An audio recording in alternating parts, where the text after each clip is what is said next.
The hell was that?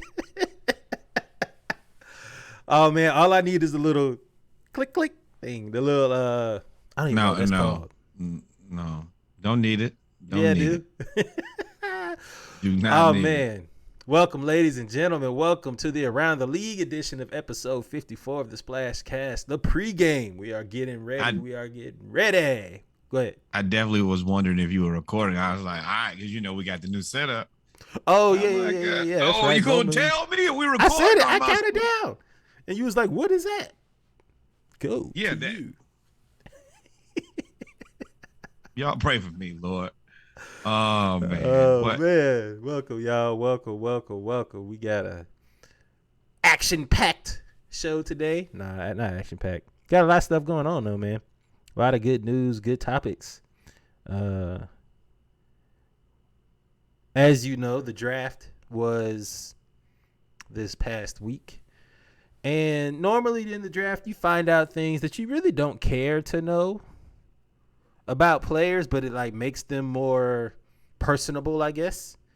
Makes you more familiar with them, makes them more brandable, if that is even a word. Definitely not a word. Definitely not a word. You just made that shit up on the fly. But that's what's up. That's what's up. But it could be a word. So Trevor Penning from the University of Northern Iowa is one of those small town school kids, men, because he's a massive human. Yeah, 6'7", 325. Put some respect on his name when you talk to him. I would if I was you. I want no smoke. He was already a first round pick, but when he went to the Senior Bowl and just utterly dominated all the defensive ends there and was mean, like threw them on the ground and flipped them over and all that other stuff, he caught everybody else's attention. He ended up going number 19 to the New Orleans Aints. So we actually got to see this guy again every year, twice a year. But he is a beast. If you have a chance, go look at his tape. But the interesting thing you find out about him during the draft process is he fit into the kicker's uniform on his official visit. And by the time he left, he was 90 pounds heavier. But this is the thing. They could have just said he got a lot bigger. Like the kicker's jersey is he was tall and skinny. I mean, he's high. I mean, he grew up a little bit, but the thing is, he's like double his size now. Well, you can see he obviously was signed off pure potential. Like he was 6'7", 200. Now that is the guy who needs the award. You saw this guy on the left and thought he was going to be the guy on the right. Hell no. Whoever the offensive line coach is turned this dude here, the offensive line coach turned Trevor Penning, left number 58, into a first-round draft pick. The offensive line coach and the strength coach, we should be hearing about them as they accept a job at somewhere in the SEC, ACC, or Big Ten.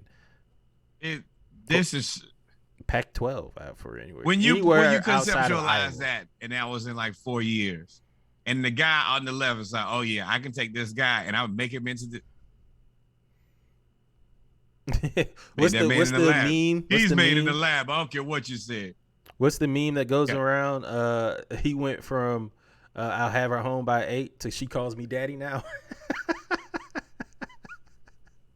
That's the other part. I didn't even think about that. So your daughter's dating number 58 when he goes off to college. He come back looking like that. It's like when you have like a pit bull. You just got to hope that it remembers you from when you're young, so that for when it's young, so it doesn't attack 58 you. Looks like a guy you'll drag. 70 looks like a guy who will murder you. Same human. No Same human though. Same guy. He's been through the fire. But I want to smoke with 58. I want my pistol with number 7. Yeah. But yeah, so those are some of the interesting things that you find out about players. It was just interesting to talk about, man. He went from no one cares to making sure we know where he is at all times. Yeah, that is a confrontation. That's a confrontation I'm not looking forward to. 58, man, I feel like I dragged that dude. Yeah, man. He looks like he's an angry individual. Speaking of an angry individual, so have you kept watching that Magic Johnson Lakers Winning Time series on HBO? I watch Winning Time every Sunday night. That is kind of a Sunday thing for me. How many more episodes are available? I said, hey, when I get out the phone with you, hey, when we done with this, about to watch Winning Time. And it never disappoints. How many episodes is it supposed to be? Because I haven't started watching it. It's been renewed. It's already been renewed for a second season. Oh, yeah, I'm gonna start then. If it's gonna be another season, I thought it was like one of those shows that's like I thought at first a miniseries. Which I mean, I guess it technically could be. No, I guess if you have multiple seasons, it's not a miniseries. But yeah, Jerry it's West, definitely man. good. Woo! Apparently, he was portrayed as asshole or something. He's pissed off. He's kind of a drunk. He's kind of like on edge. They make him a drunk. He's definitely a drunk, an asshole, kind of like living on the edge. It looks like he's going through a lot of shit, and it looks like his NBA career was kind of, which if you think about it, he won all those championships and only won one. You can just tell from his portrayal that really bothers him on a regular basis. It goes through the whole portrayal, or from like, was it not accurate? Is he saying it's not accurate?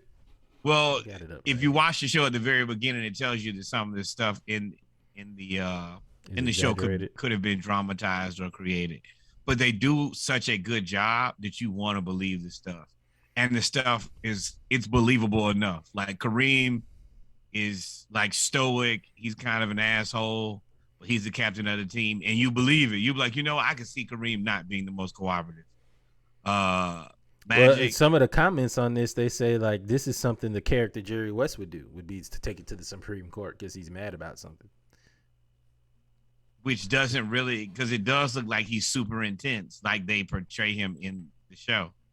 Doesn't really work in your behalf. It's one of those things where you just might as well let the people who know you, know you, and then everybody else, I'm gonna have to watch it because they're saying his character actually develops later on in the series. If you're doing yourself a disjustice by not watching this, and I've told you this multiple times, but once I tell you to watch a show and you don't watch it, you'll eventually watch it and be like, you know what? You were right about that. No, I never said that. But I am hoping that especially when you watch this. I'm hoping that Jerry West makes it all to the Supreme Court. I want to see the circus that comes with it because it's going to take up 48 hours on the news. It's going to take up 48 hours. Oh, yeah, absolutely. If he makes it to the Supreme Court. Jerry West versus HBO. I like that fight. I don't really have a dog in the fight either. I just watch it. Nobody has a dog in the fight. This is all pure entertainment. But the show is so good. Like, I mean, Magic gets slandered in the show too.